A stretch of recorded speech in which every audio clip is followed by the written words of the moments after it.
How many of us became good daughters before we ever learned how to become ourselves?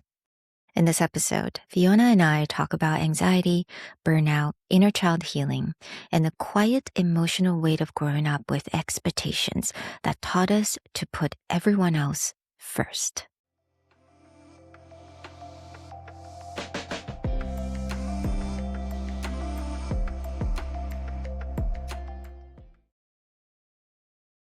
Hello, everyone. Welcome back to Soft Power Project. We have a very special guest today. Her name is Fiona.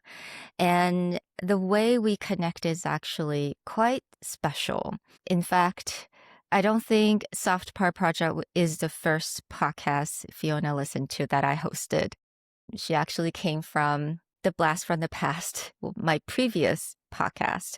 And we kind of connected from there. And yeah, just kind of feel like you kind of watched me grew for these so many years. And now you're documenting your own kind of transformation on Instagram. And I'm also watching you reparenting and just kind of growing with so many different things like, inner child healings and just kind of documenting that. And I thought that's incredible. So hi, Fiona. Thank you so much for Hi, being here. Sherry. Thank you for having me. I know this is, a little irrelevant to the Soft Power Project, but to me, because knowing that you actually listened to the previous podcast, which I managed for about 4 years, and then so like what actually got you interested in listening to Soft Power? Because to be honest, I never imagined that there would be an Really? overlapping That's audience. that's a good Yeah. question. So I started listening to that podcast. One of my friends, she's also Taiwanese, and she's working in UK. And she, because I was struggling, improving my business English, so she recommended this podcast. And I remember, I think at some point you mentioned you were working on another project in that podcast, and then I just searched it in my Spotify, and then they just click. I'm always very like passionate about mental health, and I've been on my healing journey. And as I listening to yours, and I actually got really intrigued because the way I see you from previous podcasts, like it's a woman who's very good at working and very professional, and because you never really show this side of you in previous podcasts. So it's a very big contrast. And I think that kind of reflecting my journey too, because I feel like as a woman, I work for a tech industry before. As a woman, we tend to want to seem more masculine or more powerful, or like the opposite of self power, to be able to seem successful at workplace. So when I see your transformation and you transitioning from that podcast to this podcast, I can kind of see myself, and I see the human side of you, and that just makes me feel more connected to you as a person. And I really like the conversations in that podcast, so I just keep listening. Thank you so much for reflecting that. And actually, I was definitely a different person back then. It was a lot of rigidity. Not, I mean, it's still part of me. I think especially during that time, right? When you're in a business setting, I think inevitably you do want to present your best self. And when we describe our best self is always like capable, productive and effective, and put the best, almost like a mask on. But I think like eventually that started to drain me a little bit, because if you continuously to have that mask on, then yeah, it's tiring because you're carrying something that's not really yours. But I'm really happy that my transition can click Yeah, with you. And your transition inspired me.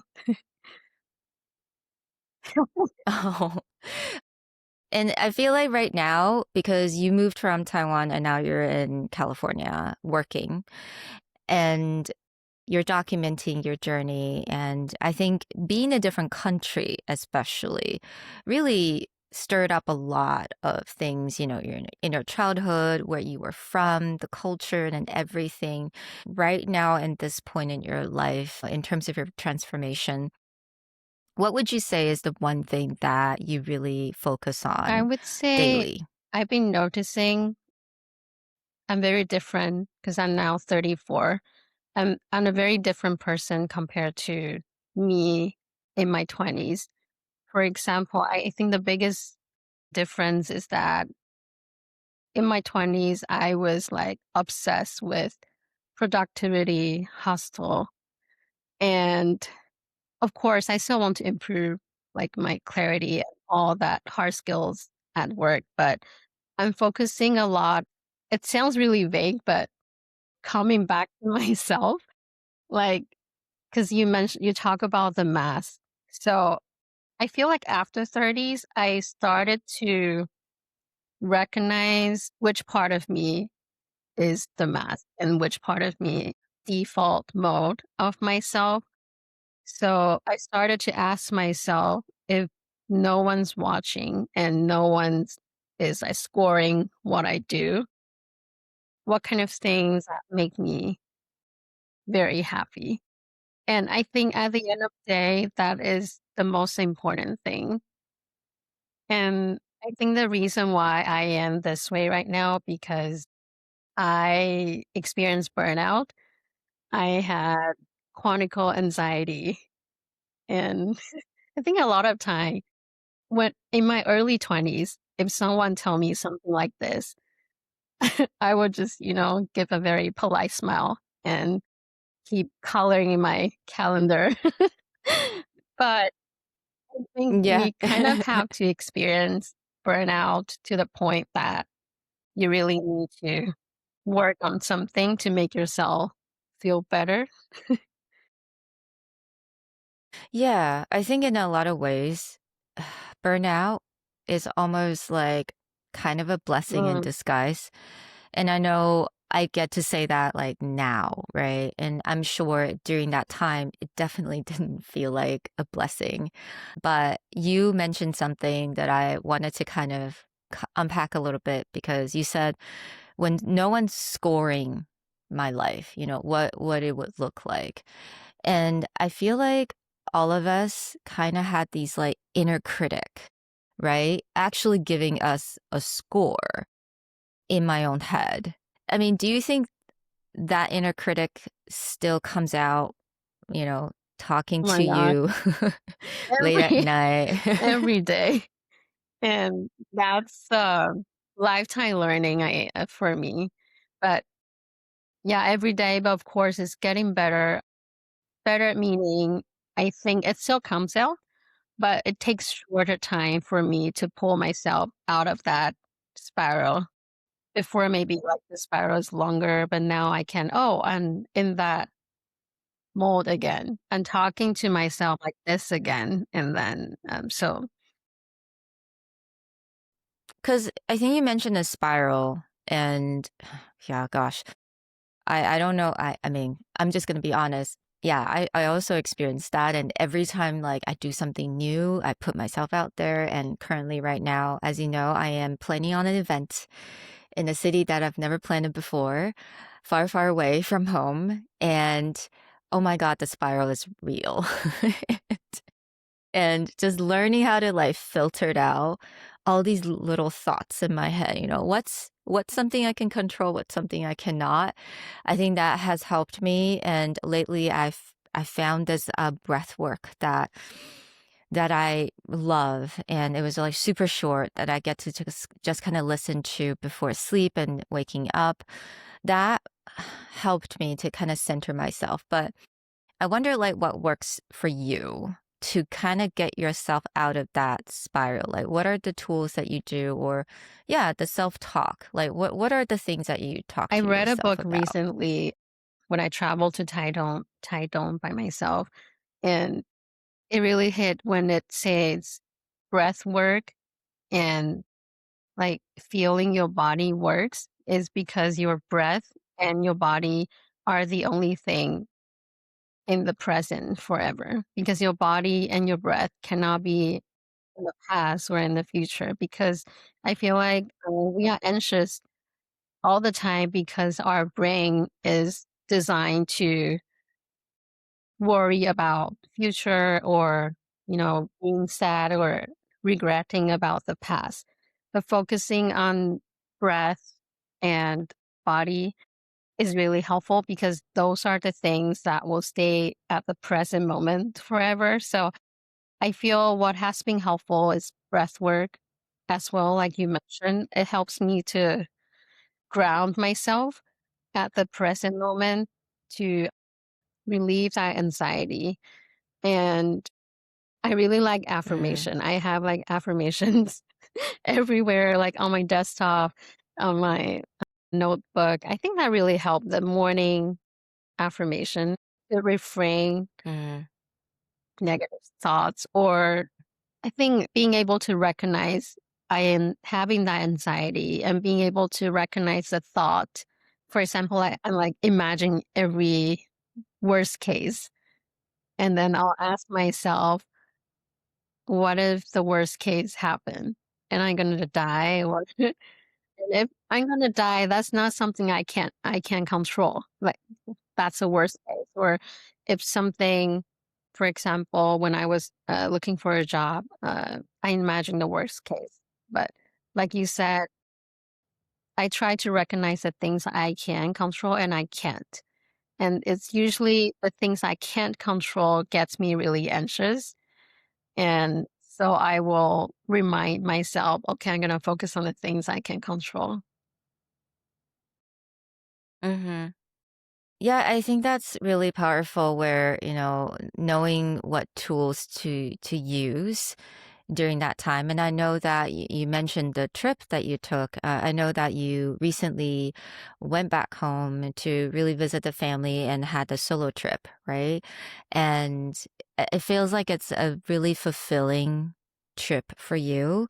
I mean, I have so many questions, but I think I wanted to ask, how is traveling by yourself, how is that experience like? And I know that you talk, really positive about this, or as women, we should always take that chance to do so. Yeah. So, what's that experience For like for me, you? it's because I feel like when I travel with other people, we have to consider other people' preferences or schedule.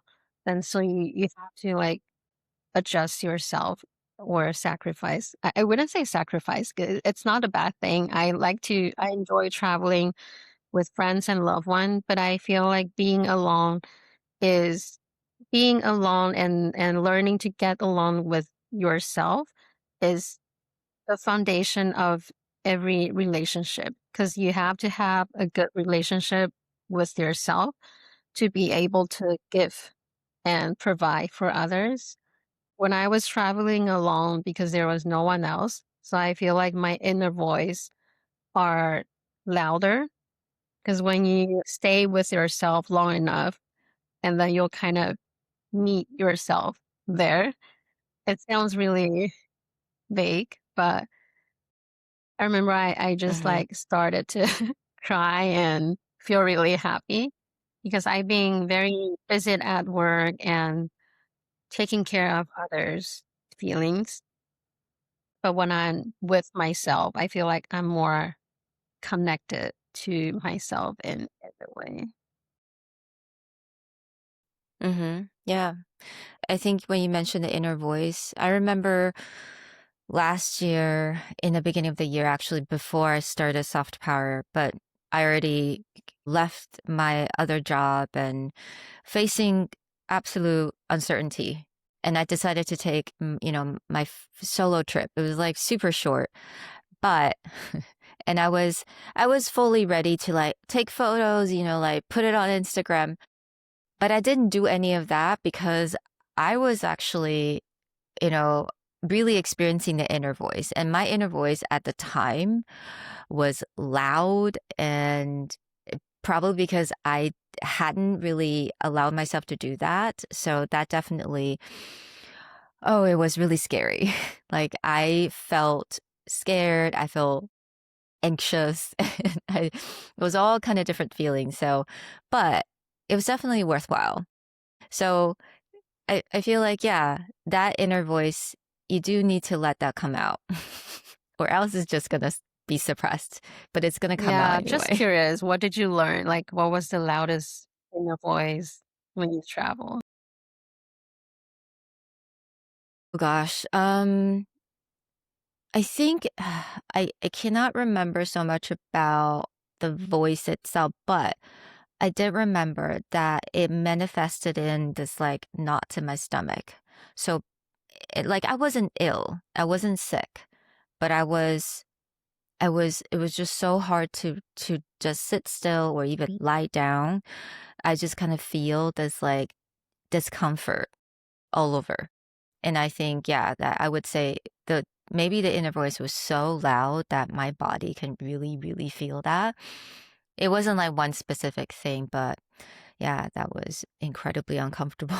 And I feel like it is a really necessary step for a lot of women to take solo trips. And I remember I interviewed Lisa actually in the very beginning of Soft Power last year. She plans or she actually helped women to go on solo trip to take that step for themselves. And you mentioned that you've been taking care of people's feeling for a long time.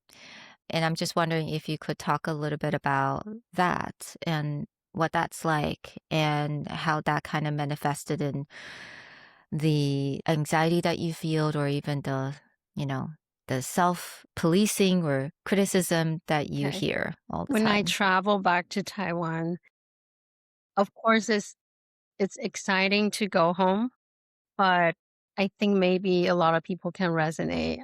Going home is actually heavy for me because growing up, my parent they divorced. They got divorced when I was very little. So I remember when I was a kid, I always had to. It's like walking on eggshell. I remember my mom and myself. We a lot of time we are worried if my dad would get angry or things like that. So and then sometimes I have to take care of my mom's feelings when she cry. So those are the kind of memories I have Mm, in my childhood. So every time I travel back to Taiwan, I think that heaviness comes back to me. For example, when I go back, because my parents, they don't live together. So I have to decide, which place should I go? Who should mhm, I visit first? And I don't want to disappoint anyone or upset anyone. They're better now. My dad are better now compared to when I was little. I think it's still engraved in my inner child. I still have a lot of anxiety and the tendency want to make everyone happy, but it's impossible to make everyone mhm, happy. I would say if it's my older version self, I wouldn't travel alone when I go back to Taiwan because I feel like that's a very selfish thing because I don't spend a lot of time with them. I don't go back to Taiwan a lot.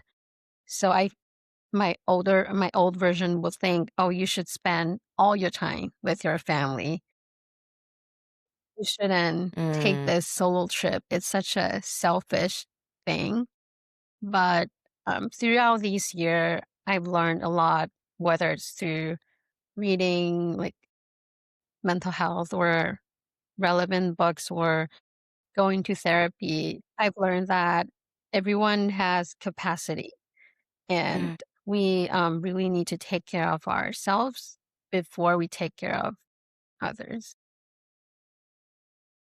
Yeah, I feel like I completely understand what you're talking about. I think it's like obligation that you feel, right? And I think in a lot of different cultures, not just Asian culture, but obviously where we're from, I think that obligation to take care of people emotionally or physically is always going to be there. Up to us how we wanted to deal with that. And I'm still learning that. It's a really tough lesson. But I mean, now that, this trip, you decided to go on the solo trip and take some time just for yourself. Like, was there any kind of inner conflict that you had when you had to make that decision? Do you still feel a little guilt or, yeah, how did you resolve Yeah, that? it was not easy decisions because I still feel anxious before I sent the message to my dad to tell him, "Oh, I'm gonna be traveling by myself for a week, and if we want to Hmm. meet, we can, like, meet, these other dates." I actually had to talk to my therapist to be able to write that text message. It might seem very like, easy for other people, but I guess it's the inner trial, the fear from my past that makes writing such a simple text message so hard. The thing you mentioned also, that's probably part of our, Asian culture. It's, like, taking care of other feelings, and I think the biggest lesson I learned from my therapy throughout these years is when my dad or other person gets furious or disappointed, it doesn't necessarily mean that I did something wrong or there's something wrong with me.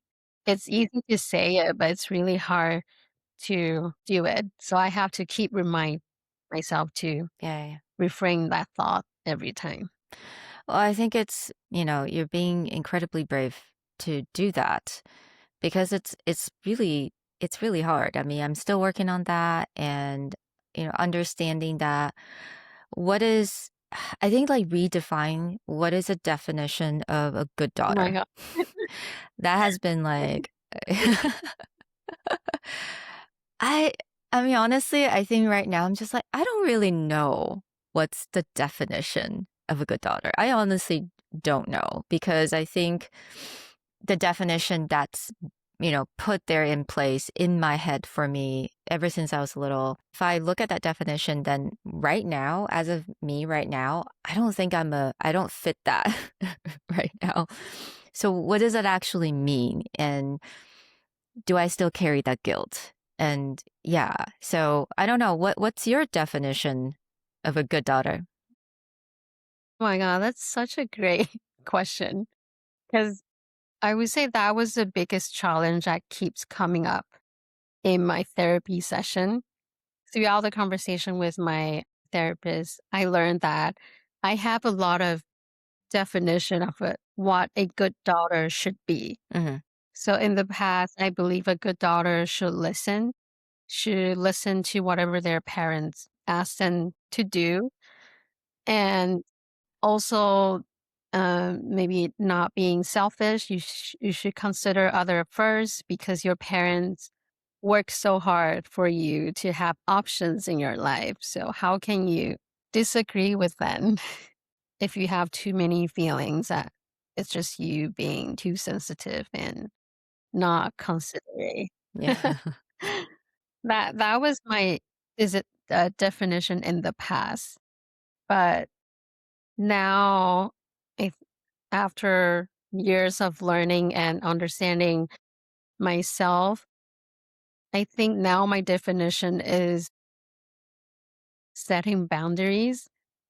It's very hard, but because in the past I was afraid to set boundary because I was afraid setting boundaries may seem like I don't love my parent, keeping them outside of the door.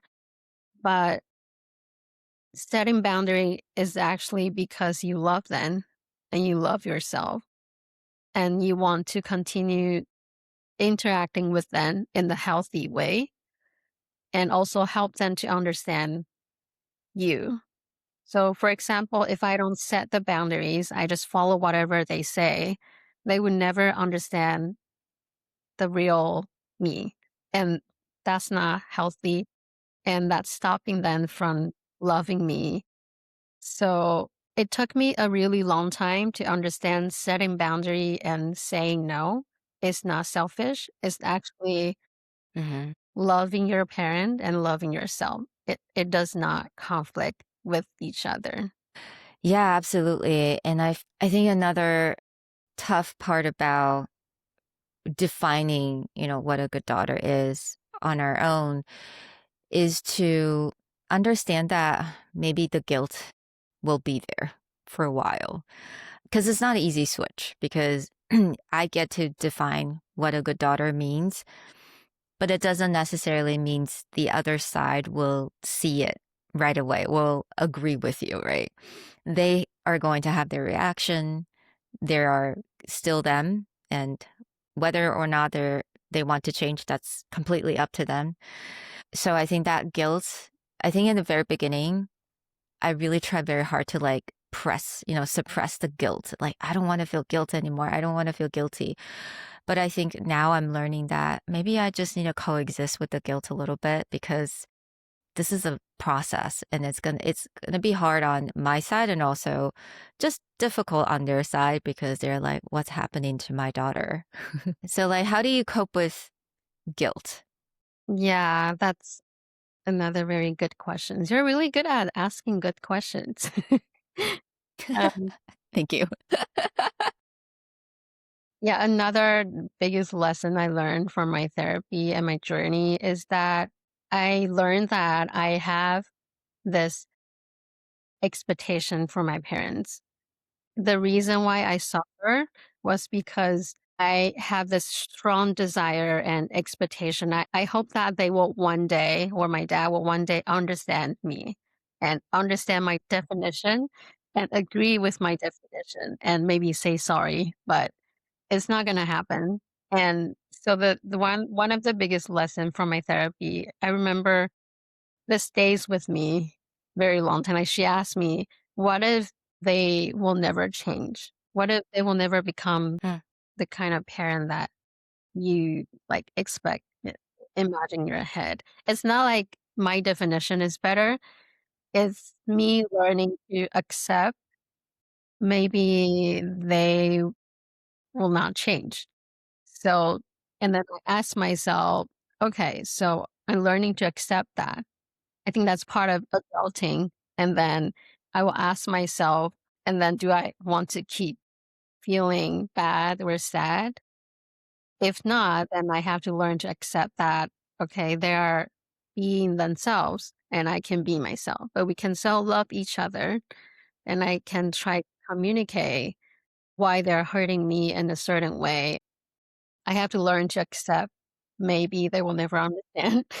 Then that will set me free from that desire.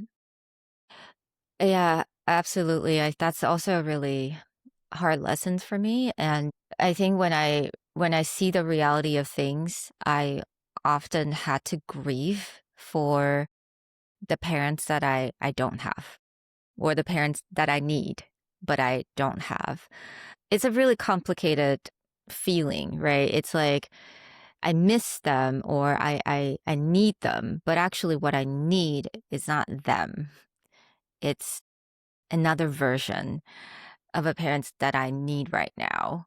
And understanding, I think this is the reparenting coming from. It's like how do we become our own parents with being the parents that we actually need? Definitely still learning that. So how's that going for you though when it comes to reparenting yourselves? Mm, I think one of the things that helped me to let go of that expectation is learning to understand my parent. So now I can see, for example, the fear under their anger or frustration, the fear, the sadness under their behavior or the anxiety under their behavior. So understanding where they came from and why, like, Hmm. why they're doing these or saying things like this really free myself from having that set expectation. I'm learning to see then sometime I will step out and see them as a person instead of parent. It's really hard, but that was one of my exercise I did with my therapy, and I thought that was really Mhm. helpful. And talking about reparenting, I think boundary setting, it's something I'm still learning to do. Reframing thoughts, new experiences. For example, I will text my dad to set boundaries to do something I would never do before. For example, many years ago, whenever I was in Taiwan and he was in China, whenever he comes back, I will cancel every schedule. I will like reschedule all my plans just for him. And that's not natural, it's not healthy. So now I'm learning to tell him I have my schedule too, but I still love you. I still want to see you. And so I'm creating new experiences and understanding, okay, he's not upset. So that will help me to reframe. I am safe and I am capable of setting boundaries. I am capable of protecting myself. Mhm. I don't have to always please everyone. And also reparenting my younger self that if someone is upset, that doesn't mean there's something wrong with me. That's really hard, but yeah. A lot of times I feel like my 34 years old version understand that rationally, but emotionally, my inner child still needs a reminder very often. Yeah, I think we do live a lot in our head, and especially I think as high achievers like you, who was in the workplace, you could definitely present your best self. I think sometimes we can understand it logically, right? But this is a kind of it's not a piece of knowledge. It's actually something that we just need to embody. So it does take a lot of time to kind of go from understanding into actually, fully embody that concept. And I'm just wondering, with all these really hard work again, reparenting yourself, therapy sessions, and putting yourself out there and setting boundaries, with all of these work, and you mentioned that now you're very different from your old self.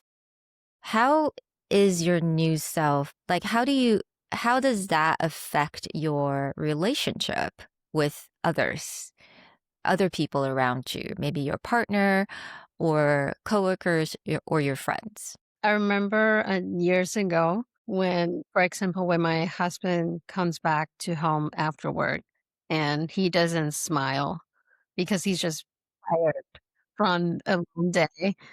And I will before I was think, "Oh, maybe he's angry or maybe I did something wrong. Did I say anything?" And I'll try to, say something to, comfort him or, trying to understand if I did something wrong. Mm, mm, mm. But now I learned that he's just tired, and and he literally told me that I'm not a robot, and sometimes I just don't smile doesn't mean I'm angry. And that makes sense. I don't sometimes after work, I don't want to talk. I don't want to smile, but it doesn't mean I'm angry. So I'm learning to let go of that that assumption in Yeah. my head, and that helped my relationship. It's just, yeah, one example. Yeah, another thing is relationship with myself. A lot of time we understand things logically and we will think, oh, my reaction is so, it doesn't make sense to have such a big reaction and to have a lot of feelings. Mhm. But now I learn to embrace it. I learn to feel my body. For example, I learned that from neuroscience standpoint, because my body and my brain remember that memory or experience. So it logically makes sense, actually, for me to react this way. So I'll allow myself to react and be sad, be vulnerable. And then instead of pushing that away, pushing the sadness or pushing the anxiety away, because pushing it away usually makes it worse. It's so true, and I really resonate with what you said about, for example, your relationship with your husband. We are like really highly sensitive individual, and we naturally wanted to care for others, but so we naturally personalized a lot of people's reaction. So like if they're not smiling, we think, oh, it has to do with me, right? Like I need to do something or I need to fix it or did I do something wrong? And I think what you said was really incredible because it's almost like you're healing your very anxious self, like, anxiously attached. I think we often like whatever the reaction, whatever the little tiny facial expression change or tone, tonality, we make it into something like, oh, did I do something? But yeah, at the end of the day, it's like, no, people can have their own reaction. They're just tired or they're dealing with their stuff. Even if they're, our partner or a spouse, it doesn't mean I need to do something. Or maybe they just need their own space to deal with that. And I also had to learn that. Exactly. It's really interesting. It's like so many layers, right? The more you understand yourself, the more you can actually allow people around you to just be who Mhm. they are. And knowing that I don't need to fix anything. There's nothing for me to fix Yeah, here. exactly. And another thing is also relationship with my mom. I think I'm different and my mom is different now. So, for example, when we get into argument or a fight, and then I think I can recognize more about maybe some of my reactions or behavior is not because of her.